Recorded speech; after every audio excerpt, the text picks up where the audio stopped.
You're a dad. I'd like to talk a little bit about social media addiction.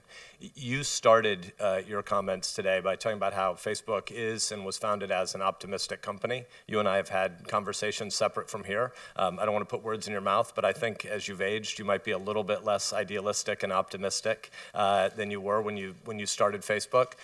As a dad, do you worry about social media addiction as a problem for America's teens?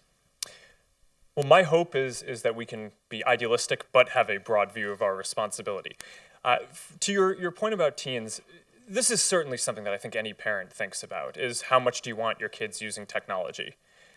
At Facebook specifically, I view our responsibility as not just building services that people like, but building services that are good for people and good for society as well. So we study a lot of effects of well-being of our tools and broader technology. And like any tool, there are good and bad uses of it. What we find in general is that if you're using social media in order to build relationships, right? So you're sharing content with friends, you're interacting, then that is associated with all of the long-term measures of well-being that you would intuitively think of. Long-term health, long-term happiness, long-term feeling connected, feeling less lonely.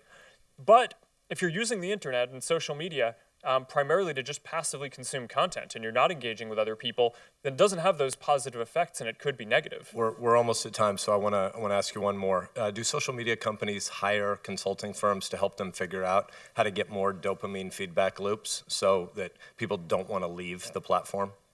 No, Senator. That's not how we talk about this or how we set up our product teams.